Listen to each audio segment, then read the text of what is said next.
जीर्ण वयण अनुरक्ता जीर्ण वयण जे करन्ति भावेण अमला असंकिलिठा ते हुन्ति परित संसारी।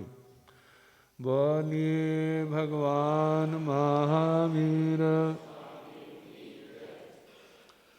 पावन चरित गुरुदेव जी।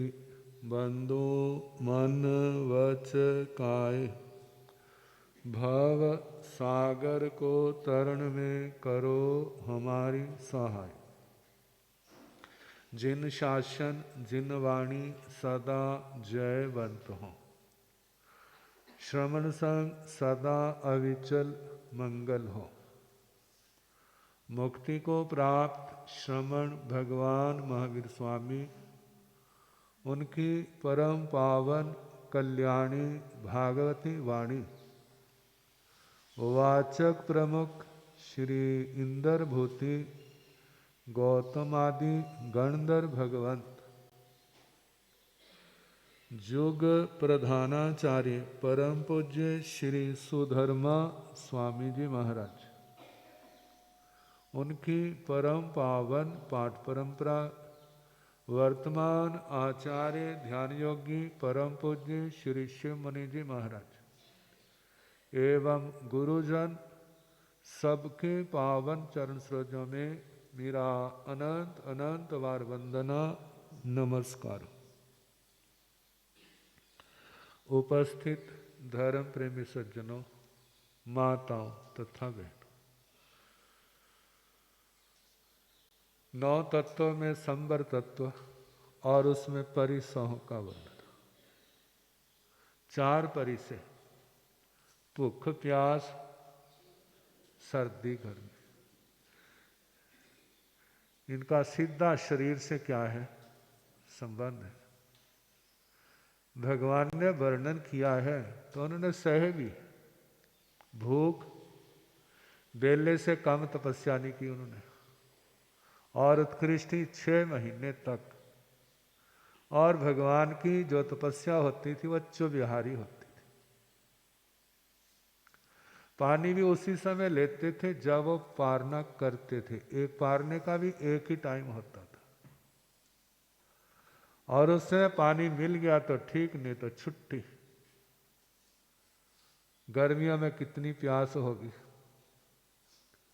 सर्दियों में कितनी ठंड पड़ती होगी जब चुविहारी लंबी तपस्याएं होती।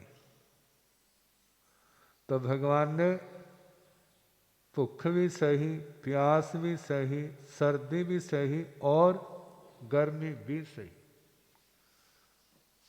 और कहा कि यदि आप उस परम पावन लक्ष्य को पाना चाहते हैं तो सबको सहना पड़ेगा। सहने में सफल कौन होगा? जिसने तैयारी की होगी, अभ्यास किया होगा, भावना भाई होगी कि जो ऐसा होता है तो उसके लिए पहले तैयार रहे। अब अगला परिचय है मक्खी मच्छर का। मक्खी और मच्छर कैसा होता है भला? मक्खियां दूसरे मच्छर दोनों ही संक्रमण वाहक, संक्रमण को फैलाने वाले, दोनों ही भयानक। मक्खियां हैजा फैलाती हैं। क्या क्या फैलाती हैं हमारे से ज्यादा आपको पता। और मच्छर मलेरिया का कारण। पहले तो मलेरिया ही होता था, अब डेंगू ऐसा आया है बस पता नहीं क्या होगा। तो जब दोनों का आक्रमण होता है तो व्यक्ति अपनी सुरक्षा के लिए कितना कुछ करता है। हिंसा के भाव भी आते हैं। पता नहीं नगर पालिका वाले कहाँ सोए हुए हैं, बस अधिकारी बन जाते हैं, बाद में कोई ध्यान नहीं रखता, कितना कोसते हैं। और उन जीवों के प्रति भी कैसी भावना होती है, अभयदान की तो नहीं होती। जब मर जाएं छुटकारा होगा, कौन सा ध्यान आ गया। संसार के लोग क्या करते हैं वो तो वो जाने, लेकिन एक आत्मार्थी जीव वो दुनिया से अलग है, सब कुछ सहना पड़ता है। क्या कभी आपने विचार किया भगवान के शरीर पर कितने कपड़े थे जब उन्होंने दीक्षा ली? केवल एक देवदुष्य वस्त्र कंधे पर डाला है, आधा आगे है आधा पीछे है। और उसी समय उन्होंने अभिग्रह लिया था, आगे मैंने सचेलक धर्म की प्ररूपणा करनी है और अचेलक धर्म की प्ररूपणा करनी है, इसलिए जो हमारा जीताचार है। लेकिन गर्मी से सर्दी से बचने के लिए इसका उपयोग नहीं करूं, जैसा पड़ा है पड़ा। तो कहा जाता है आधा तो ब्राह्मण को दे दिया था, और 13 महीने दीक्षा के बाद आधा वो भी क्या हो गया,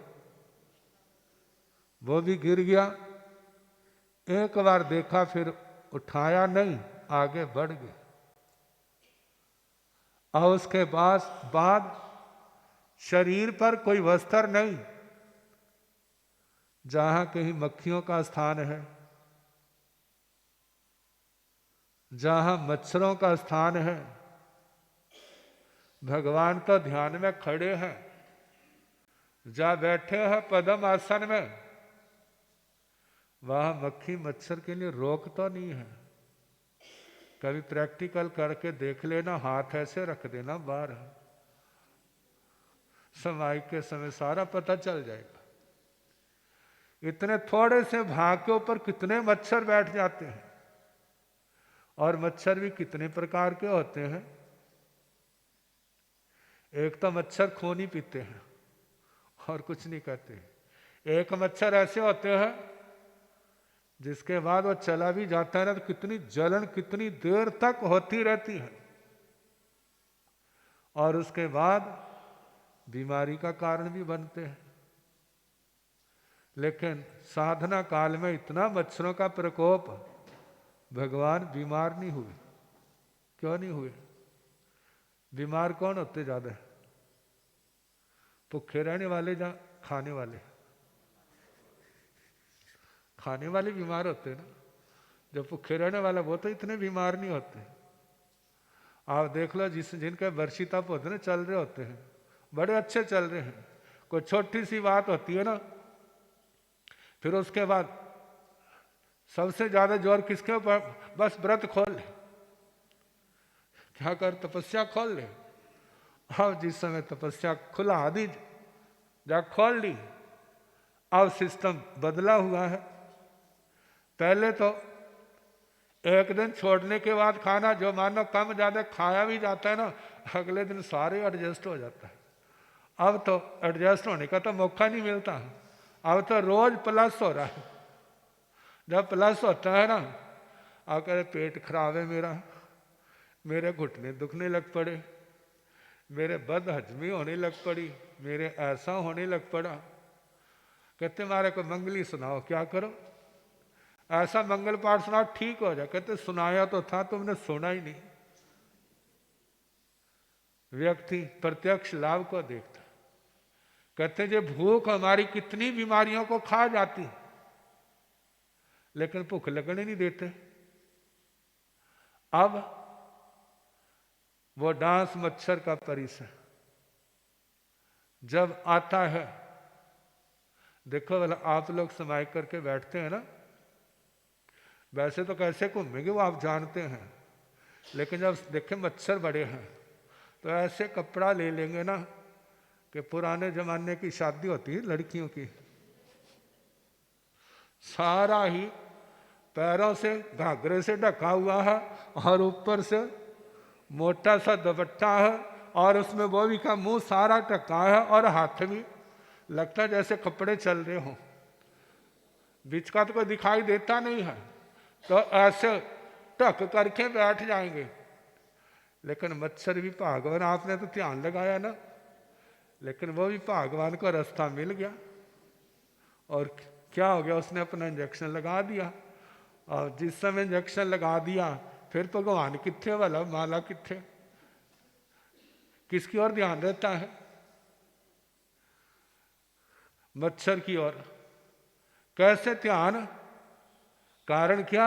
हम उनको सहने के लिए तैयार नहीं है। तो कहा जे मक्खी मच्छर का परिसर भगवान ने स्वयं सहा और साधक सहते। बड़े बड़े साधकों का वर्णन आता है कि ऐसा आ जाए तो कहा सहने का प्रयास करना। सारे भगवान की तरह तो होते नहीं है, तो कहा कपड़ा ले लो, मानो कोई ऐसा मच्छर आ जाए ना तो अपनी भावना को ना बिगाड़ना, सहन कर लेना। मच्छर का पेट कितना का वाला, कितना पी लेगा, पी करके वो क्या हो जाएगा, उड़ करके एक और बैठ जाएगा, चला जाएगा। तो मक्खी मच्छर का परिचय भी आत्मा को प्रभावित करता है, आरत रौद्र ध्यान का कारण बनता है। तो भगवान कहते हैं इसको भी सहना। क्या सोच करके? किसको खा रहा है? शरीर को। कहते हैं शरीर किसका है? कहेंगे मेरा है। कहते मेरा कहाँ है? जब आप जाओगे, जाने का टाइम होगा, परिवार वाले तो बाद में ना करेंगे, पहले ना कौन करेगा? जो हमारा शरीर ही ना करेगा। उठना, बैठना, चलना। कोई कहेगा मेरे घुटने खराब हो गए, घुटने बदलाओ।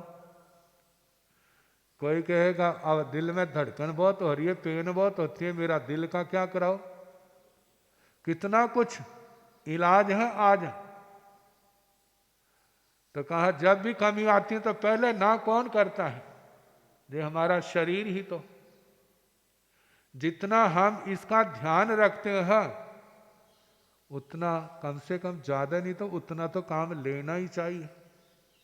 नहीं लेते हैं तो किसको धोखा दे रहे? अपनी आत्मा को। स्वास्थ्य की दृष्टि से उपवास बहुत अच्छा है, लेकिन भगवान ने तो निर्जरा की दृष्टि से कहा है। कहते स्वस्थ रहोगे। एक तो स्वस्थ रह करके धर्म ध्यान ज्यादा करता है, और एक संसार के सुखों को, भोगों को भोगता है। जो तो धर्म ध्यान करता है, नियम व्रत पालता है, उसके लिए स्वस्थ रहना वरदान है। और जिसने इस स्वस्थ को भोगों का साधन बनाया है, लगता उसको अच्छा है, लेकिन इसका परिणाम क्या होगा? वो अभिशाप से कम नहीं होगा। क्योंकि भोग भोगे, धर्म ध्यान किया नहीं, नियम व्रत पाले नहीं, फिर इकट्ठा क्या किया? पुण्य को खर्च किया और पाप को बांधा। उसका परिणाम क्या निकलेगा? दुर्गति। तो किस कारण से हुई? इस स्वस्थ के दुरुपयोग के कारण। कहा स्वस्थ मिला है, इसका सदुपयोग किया जाए। किसमें? संसार में रहते हो तो संयम पूर्वक रहो, नैतिकता का से परिपूर्ण हमारा जीवन होना चाहिए। न्याय नीति से विरुद्ध कोई काम नहीं करना। यदि हम इसका ध्यान रखते हैं ना, तो दुनिया के लिए हम वरदान बन जाएंगे, और नहीं रखते हैं तो अभिशाप ही। और उसके साथ यदि हम लौकिक मर्यादाओं का ध्यान रखते हैं तो लोगों की दृष्टि से अच्छे हैं, लेकिन आत्मा के कल्याण की अपेक्षा से यदि हम सामायिक संबर 18 पापों का ज्यादा से ज्यादा त्याग करना, संयम, नियम, व्रत आदि का ध्यान रखना, तब हमारा जीवन सफल है। भगवान कहते हैं जे जीवन धार्मिक व्यक्ति का भी व्यतीत होता है, अधार्मिक का भी खत्म होता है एक दिन, लेकिन सफल किसका है? सफल तो उसका है जो संयम है, संयम में जाता। जा जा बच्चे रहनी नासा पड़ी नियतई धम्मंग चो कुण मानस सफला जंती राय। जो जो दिन रात बीत जाते हैं ये वापिस नहीं आते, लेकिन इन दिन रात्रियों में जिन्होंने धर्म किया है उनके दिन रात सफल है, और जिन्होंने पाप किए, अधर्म किए हैं, उनके क्या है? निष्फल है। इसलिए कहा जाता है जो मनुष्य जीवन मिला है इसको सफल बनाए। किसके द्वारा? नियम व्रतों के द्वारा, संयम के द्वारा। साधु है तो महाव्रत, श्रावक है तो अणुव्रतों को धारण करे। कहते हैं अणुसाधु जीवन आए पहला लक्ष्य जे रखना, जो नहीं आता है, जब तक नहीं आता है तो अणुव्रतों को जरूर धारण करो, जिससे व्यक्ति की प्रामाणिकता बनेगी। प्रामाणिक व्यक्ति का सारे लोग विश्वास करते हैं, चलो सारे ना करें तो ज्यादा विश्वास वाले मिलेंगे, और जिसके अंदर प्रामाणिकता नहीं है और तो क्या, घर वाले भी उसके ऊपर विश्वास नहीं करते। तो व्यक्ति की कीमत क्या है? कीमत चारित्र से, वो हमारे जीवन में हो। कहते हैं एक पाप जानबूझकर किया जाता है, एक मजबूरी से किया जाता है। प्राथमिकता तो जो है जानबूझकर तो क्या करना, मजबूरी से भी नहीं करना, वो जीवन सर्वश्रेष्ठ है। लेकिन जानबूझ के नहीं करते, मजबूरी से करते हैं, फिर भी उन लोगों से उनका जीवन अच्छा है जो अनर्थक हिंसा, अनर्थक पाप, निष्प्रयोजन पाप नहीं करते। तो अपने जीवन को, जैसे कहा जाता है ना, शरीर पर बस्तर हो तो शरीर अच्छा लगता है, आभूषण हो तो और अच्छा लगता है, लेकिन आत्मा कब अच्छी लगती है? आत्मा तब अच्छी लगती है यदि वह निष्पाप है, यदि वह साधना के अंदर उसने अपने आप को लगाया है, जो भगवान से जुड़ा है, भगवान गुरुओं से जुड़ा है। जुड़ने का मतलब ये नहीं मैं उनको मानता हूं और कहना कुछ नहीं मानना, ये नहीं वो मेरे गुरु हैं लेकिन उनका कहना कुछ भी नहीं मानना, वो जुड़ना नहीं है। जुड़ना वो है उनके निर्देश के अनुसार चलना। जानते हैं लोग मत्था टेकते हैं ना, मत्था टेकने का मतलब क्या होता है? वंदना करते हैं ना, इसका प्रयोजन क्या है? प्रयोजन यह है कि मैंने आपको अपने से अच्छा मानना है, अपने से बड़ा मानना है, अब मैं आपकी हर बात का ध्यान रखूंगा, हर बात को स्वीकार करूंगा। जब जो दो देश लड़ते हैं, एक जीत जाता है, दूसरा हार जाता है, और हारने वाला सब कुछ उसके आगे समर्पण कर देता है कि आज से लेकर मैं आपका गुलाम हूं, जो आप कहोगे मुझे क्या होगा? स्वीकार होगा। ऐसे जब दूसरे के आगे नमस्कार किया जा रहा है तो उसके आगे कहने का मतलब क्या है?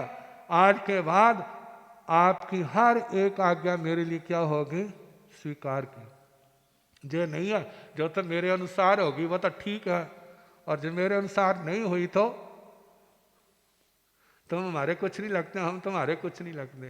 कहते फिर उस मस्तक झुकाने का फायदा क्या हुआ? केवल अपने अपने आप को अच्छा माना, लेकिन भगवान और गुरुओं को अपने स्वार्थ के कारण से छोड़ दिया। ऐसे जीवों का उद्धार कैसे होगा? तो जे परिसर इनको सहने का अभ्यास करना। समय हो गया है, अब का प्रवास आज समाप्ति की ओर है। कल सुबह जहां से शहर की ओर प्रस्थान होगा, सब ने यथाशक्ति ज़्यादा से ज़्यादा लाभ लिया। बहुत बहुत साधुवाद, ऐसे आगे भी लेते रहे, ऐसी शुभकामना। तो इस प्रवास के दौरान किसी को भी कहने सुनने में हमारी सबकी ओर से कोई बात आई हो तो मन वचन काया से उसका मिच्छामि दुक्कड़म। अभी तो वैसे आपके होशियारपुर में ही है, यही है कि एक घर के कोने से सामान उठा के दूसरे घर रख दिया, फिर दूसरे से उठा के फिर इधर रख दिया। अभी तो लगभग मई के आखिर तक तो यही प्रवास है, फिर उसके बाद विहार होगा। तो यथा संभव जितना हो सके लाभ लेने का प्रयास करें। जगो